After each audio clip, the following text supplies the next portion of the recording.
السلام عليكم ورحمة الله وبركاته. أهلا بكم في حلقة جديدة. النهاردة إن شاء الله هستكمل الجزء الثاني من طبيعة شغلنا كتمريض هنا في ألمانيا. الناس اتفاعلت مع الفيديو اللي فات، وفي ناس كتير سألتني في تفاصيل تخص عدد ساعات العمل والكلام ده كله. إن شاء الله هحكي شوية تفاصيل عن طبيعة شغلنا وعدد الساعات اللي احنا بنشتغلها، وهل يا ترى نقدر نشتغل في مكانين زي ما بنعمل في مصر ولا لأ. تابعوا الفيديو للآخر وإن شاء الله تستفادوا كلكم، ويلا بينا نبدأ.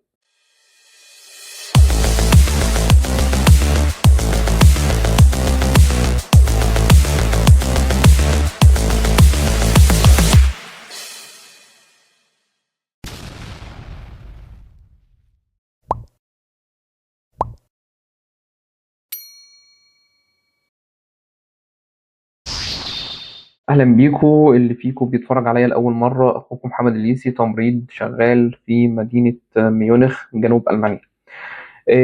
اول حاجه حابب اتكلم عليها نظام الشفتات هنا في المانيا. عندنا 3 انواع من الشفتات في المستشفيات هنا في المانيا، او في الاماكن اللي هي المختصه بالرعايه الصحيه، لان طبعا في دار مسنين والكلام ده كله.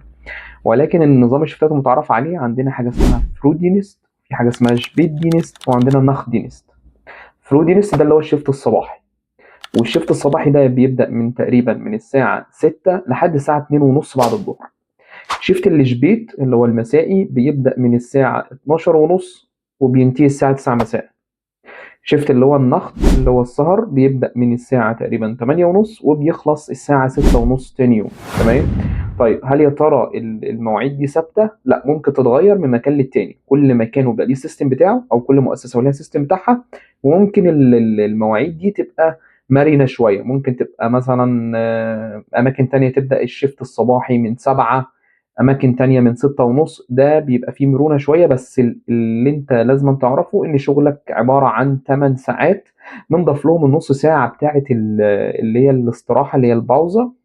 فدي كده يبقى توتال انت بتشتغل 8 ساعات ونص. او لو بنتكلم عن الاسبوع المفروض تشتغل 40 ساعة في الاسبوع. طيب ده ينقلنا للنقطة الثانية، الا وهي ان انت ايه عدد ساعات الشغل الرسمية ليك هنا في المانيا.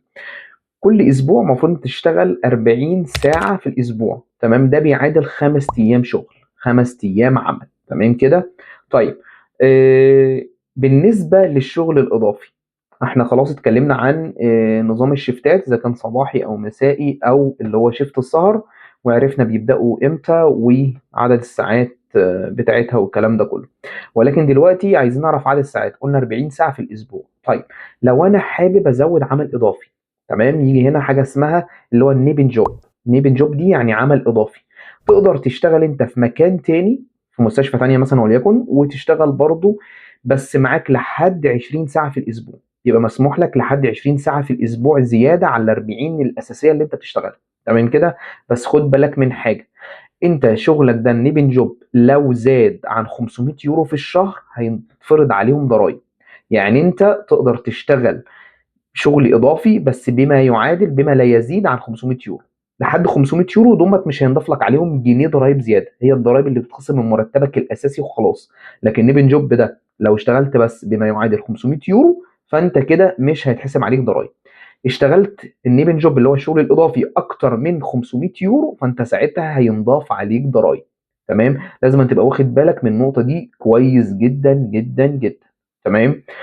ده برضو ينقلنا لنقطة تالتة، ألا وهي أنت هتقدر يعني توفق ما بين شغل في مستشفيتين هنا في ألمانيا. بص، عجلة اليوم هنا أو عجلة الحياة هنا في ألمانيا سريعة شوية، يعني رتم الحياة سريع شوية.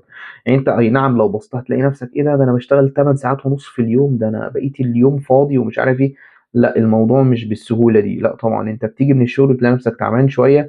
طبعا لو انت متزوج فانت بتسافر الاول مثلا لوحدك على ما بتعمل لم شمل للاسره والكلام ده كله، فتعتبر بتعيش حياه الاعزب، فانت بتعمل اكلك بنفسك، بتنظف، بتغسل، وهكذا الحاجات العاديه اللي بتتعمل في اي بيت. تمام، لانك عايش لوحدك. فطبعا ده بياخد منك وقت ومجهود. تمام. ولكن مش صعب ان انت توفقها، يعني مش صعب ان انت توفقها. بس طبعا في الاول الموضوع هيبقى صعب، يعني مش اول ما تيجي في المانيا في اول شهور وانت اصلا لسه جاي تعمل معادله هتشتغل نيبن جوب. ده مش هتيجي خالص يعني. انت واحد مطالب منك مذاكره وتنزل شغل في المستشفى وعايز تذاكر وهكذا. فأنت لأ طبعًا في الفترة الأولانية مش هتقدر تعمل ده، ولكن قدّام تقدر تعمل ده. بتكون خلاص خدت على البلد وخدت على المكان، فهمت الدنيا ماشية إزاي، أمورك اتضبطت، اتعودت على العيشة هنا، فبتبدأ إن أنت عادي لو حابب تشتغل نيبن جوب فبتقدر تشتغل عادي. ممكن تشتغل لك مثلًا بمعدل شيفت أسبوعيًا زيادة، فاهم قصدي؟ اللي هو 8 ساعات مش هيعمل معاك حاجة أو مش هيأثّر عليك في حاجة. وفي ناس بتعمل كده بالفعل، بس الأغلبية اللي أنا أعرفهم اللي بيعملوا نيبن جوب هم تقريبًا أسرهم معاهم، فكده زوجته موجودة واخدة بالها منه والكلام ده كله، حاجته متضبطة، مش محتاج لمّا يروّح البيت يعمل حاجة وهكذا. دول 3 نُقط مهمين جدًا في موضوع طبيعة شغلنا هنا في ألمانيا. ناس سألتني في موضوع عدد ساعات الشغل الرسمية ونظام الشيفتات، وبرضه أقدر أشتغل في مكانين والّا لأ، لإن ده طبعًا عندنا في مصر عادي يعني، أو كلنا أغلبيتنا بنعمل الكلام ده كله. فده كان كل ما يخُص الموضوع. إن شاء الله هاكمّل سلسلة طبيعة شغلنا في ألمانيا. لو في حاجة حابين تعرفوها أو تستفسروا عنها اكتبوا لي في الكومنتات، وأنا إن شاء الله هاحاول أرُد عليكم أو أعمل فيديو زي ده. واشوفكم ان شاء الله في حلقة جديدة، والسلام عليكم ورحمة الله وبركاته.